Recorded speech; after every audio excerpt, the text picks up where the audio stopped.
Hey, little ones, Uncle Mike here.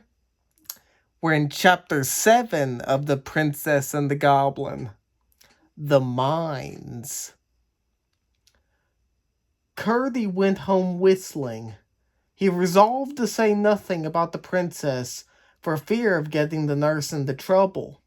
For while he enjoyed teasing her because of her absurdity, he was careful not to do her any harm. He saw no more of the goblins and was soon fast asleep in his bed. He woke in the middle of the night and thought he heard curious noises outside.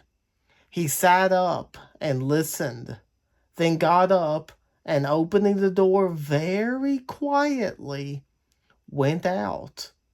When he peeped round the corner, he saw, under his own window, a group of stumpy creatures, whom he at once recognized by their shape. Hardly, however, had he begun his 1, 2, 3, when they broke asunder, scurried away, and were out of sight. He returned laughing, got into bed again, and was fast asleep in a moment. Reflecting a little over the matter in the morning, he came to the conclusion that, as nothing of the kind had ever happened before, they must be annoyed with him for interfering to protect the princess.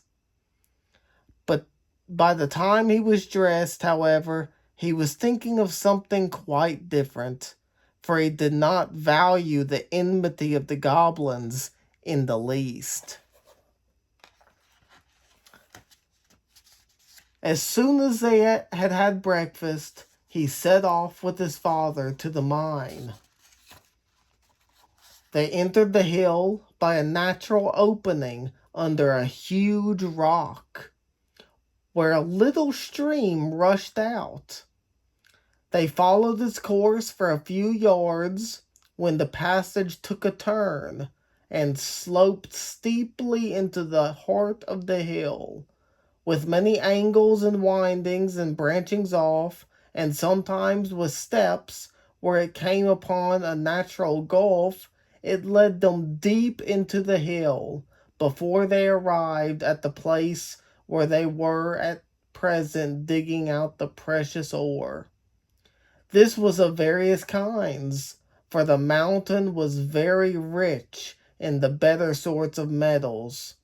With flint and steel and tinderbox, they lighted their lamps, then fixed them on their heads, and were soon hard at work with their pickaxes and shovels and hammers. Father and son were at work near each other, but not in the same gang. These passages of which the ore was dug, they called gangs. For when the lode, or vein of ore, was small, one miner would have to dig away alone in a passage no bigger than gave him just room to work, sometimes in uncomfortable, cramped positions. If they stopped for a moment, they could hear everywhere around them, some nearer, some farther off, the sounds of their companions burrowing away in all directions in the inside of the great mountain. Some boring holes in the rock in order to blow it up with gunpowder, others shoveling the broken ore in the baskets to be carried to the mouth of the mine, others hitting away with their pickaxes. Sometimes, if the miner was in a very lonely part, he would hear only a tapping, no louder than that of a woodpecker, for the sound would come from a great distance off through the solid mountain rock. The work was hard at best, for it was very warm underground, but it was not particularly unpleasant, and some of the miners, when they wanted to earn a little more money for a particular purpose, would stop behind the rest and work all night. But You could not tell night from day down there, except from feeling tired and sleepy. For no light of the sun ever came into those gloomy regions. Some who had thus remained behind during the night, although certain there were none of their companions at work, would declare the next morning that they heard, every time they halted for a moment to take breath, a tapping all about them, as if the mountain were then more full of miners than ever it was during the day. And some, in consequence, would never stay overnight, for all knew those were the sounds of the goblins. They worked only at night, for the miners' night was the goblins' day.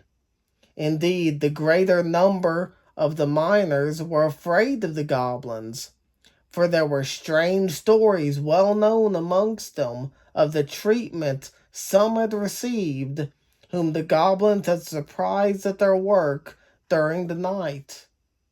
The more courageous of them, however, amongst them Peter Peterson and Curdie, who in this took after his father, had stayed in the mine all night again and again.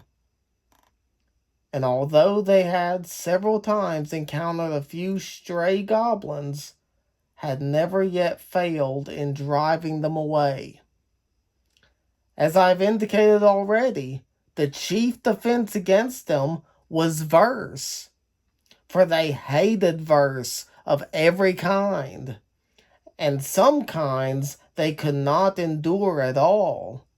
I suspect they could not make any themselves, and that was why they disliked it so much. At all events, those who were most afraid of them were those who could neither make verses themselves nor remember the verses that other people made for them, while those who were never afraid were those who could make verses for themselves. For although there were certain old rhymes which were very effectual, yet it was well known that a new rhyme, if of the right sort, was even more distasteful to them, and therefore more effectual in putting them to flight. Perhaps my readers may wonder what the goblins could be about, working all night long, seeing they never carried up the ore and sold it. But when I have informed them concerning what Curdie learned the very next night, they will be able to understand. For Curdie had determined, if his father would permit him, to remain there alone this night, and that for two reasons. First, he wanted to get extra wages that he might buy a very warm red petticoat for his mother, who had begun to complain of the cold of the mountain air sooner than usual this autumn. And second, he had just a faint hope of finding out what the goblins were about under his window the night before. When he told his father, he made no objection, for he had great confidence in his boy's courage and resources. "I'm sorry I can't stay with you," said Peter, "but I want to go and pay the parson a visit this evening, and besides, I've had a bit of a headache all day." "I'm sorry for that, father," said Curdie. "Oh, it's not much. You'll be sure to take care of yourself, won't you?" "Yes, father, I will. I'll keep a sharp lookout, I promise you." Curdie was the only one who remained in the mine. About 6 o'clock, the rest went away, everyone bidding him good night, and telling him to take care of himself, for he was a great favorite with them all. "Don't forget your rhymes," said one. "No, no," answered Curdie. "It's no matter if he does," said another, "for he'll only have to make a new one." Yes, but he mightn't be able to make it fast enough, said another, and while it was cooking in his head, they might take a mean advantage and set upon him. I'll do my best, said Curdie. I'm not afraid. We all know that, they returned, and left him. That's chapter 7. Next time, chapter 8, The Goblins.